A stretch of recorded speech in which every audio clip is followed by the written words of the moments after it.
Intinya penjualan mobil itu turun, penjualan motor itu tetap. Fenomenanya kalau ngelihat seperti ini memang si kelas menengah lagi tertekan gitu.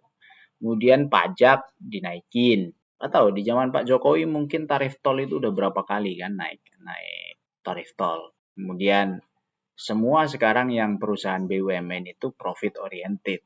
Kereta api, tiket kereta itu sudah tidak ada yang murah lagi daripada di zaman dulu. Sudah tidak ada. Artinya kita dipaksa untuk spend uang lebih banyak, apalagi yang kelas menengah itu banyak karena tidak dapat subsidi, kemudian spend money-nya juga lebih banyak. Makanya di tahun-tahun kemarin, tahun-tahun ini tertekan sekali. Sedangkan di negara lain berkebalikan daripada kita. India potong pajak, dorong konsumsi dan tabung kelas menengah. Tabungan kelas menengah, ya kan? Tanggal 2 nih, 2 Februari, artinya baru kemarin kan.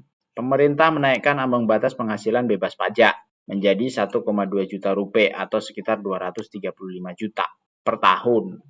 Yang dari sebelumnya 700 ribu rupiah. Dinaikkan ambang batasnya, artinya ini nggak kena pajak, 2 kali lipat kenaikannya. Kenapa seperti ini? Ya, supaya belanja, supaya ekonominya bergerak. Kenapa memanfaatkan kelas menengah? Karena kelas menengah itu secara uang yang bisa mentransfer ke kelas yang lain, ke kelas bawah. Kelas menengah itu yang di bank itu direkognisi atau dikenali gitu. Artinya kelas menengah itu yang bisa berhutang sebenarnya. Kelas bawah nggak bisa. UMKM kayak di Indonesia banyak yang tidak bankable. Yang bantuin mereka siapa? Ya yang belanja dari kelas menengah. Jangan kelas menengahnya dipajakin mati-matian, udah gitu dia tidak belanja, yang kelas bawahnya mau jualan kemana, kan gitu.